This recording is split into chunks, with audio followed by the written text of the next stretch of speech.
Hi friends, good morning. ಇದು April 4th Thursday. ನನ್ನ mini log. ನಾನು ನಿಮ್ಮ ಪ್ರೀತಿಯ ಹುಬ್ಬಳ್ಳಿ ಹುಡುಗಿ. ಬೆಳಗ್ಗೆ 9:30ಗೆ ಎದ್ದು ನಮಸ್ಕರಿಸಿ ಫ್ರೆಶ್ ಅಪ್ ಆದೆ. ಫ್ರೆಶ್ ಅಪ್ ಆಗಿ ಬಂದು ವಿಂಡೋ ಹತ್ರ ನಿಂತಿದ್ದೆ. ಇವತ್ತು ಬೋರ್ವಿಟಾ ಕುಡಿಬೇಕನ್ನಿಸ್ತು. ಅದಕ್ಕೆ ಮಮ್ಮಿಗೆ ಬೋರ್ವಿಟಾ ಮಾಡು ಅಂದೆ. ಅದಕ್ಕೆ ಮಮ್ಮಿ ಬೋರ್ವಿಟಾ ಮಾಡಿಕೊಟ್ರು. ಹೊರಗಡೆ ಪಕ್ಷಿಗಳಿದ್ವು. ಅದನ್ನು ನೋಡ್ತಾ ಕುಳಿತಿದ್ದೆ ವಿಂಡೋ ಹತ್ರ. ನೋಡಿ ಅವು ಹೇಗಿದ್ದಾವೆ ಅಂತ.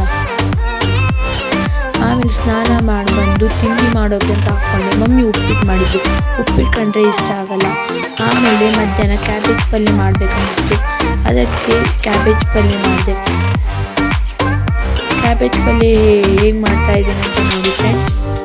ಟೇಸ್ಟ್ ಆಗಿತ್ತು. ಆಮೇಲೆ ಟೇಸ್ಟ್ ನೋಡಿದಾಗ ಟೇಸ್ಟ್ ಆಗಿತ್ತು. ಆಮೇಲೆ ಮಮ್ಮಿ ಸಮ್ಮರ್ ಕ್ಯಾಂಪ್ ಮಾಡ್ತಾ ಇದ್ದಾರೆ ಏಪ್ರಿಲ್ 15th.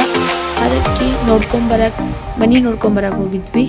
ಅದಾದಮೇಲೆ ಬಂದಮೇಲೆ ಗಿರ್ಮಿಟ್ ಮಾಡಬೇಕನ್ನಿಸ್ತು. ಅದಕ್ಕೆ ಗಿರ್ಮಿಟ್ ಮಾಡ್ತಾಯಿದ್ದೆ. ನೋಡಿ ಹೇಗಾಗಿದೆ ಅಂತ. ಅದಾದಮೇಲೆ ನಾಳೆ ಮಮ್ಮಿ ಬರ್ಡೇ. ಅದಕ್ಕೆ ಗ್ರೀಟಿಂಗ್ ಕಾರ್ಡ್ ಮಾಡಬೇಕಾಯಿತು. ಅದಕ್ಕೆ ಗ್ರೀಟಿಂಗ್ ಕಾರ್ಡ್ ಮಾಡ್ತಾಯಿದ್ದೆ. ನೋಡಿ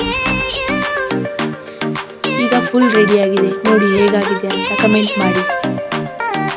ಇದು 12 o'clock ಟೈಮಿಂಗ್. ಇವತ್ತಿನ ವ್ಲಾಗ್ ನಿಮಗೆ ಇಷ್ಟ ಆಗಿದ್ರೆ ಲೈಕ್ ಮಾಡಿ, ಕಮೆಂಟ್ ಮಾಡಿ, ಶೇರ್ ಮಾಡಿ. ಬಾಯ್ ಬಾಯ್, ಗುಡ್ ನೈಟ್.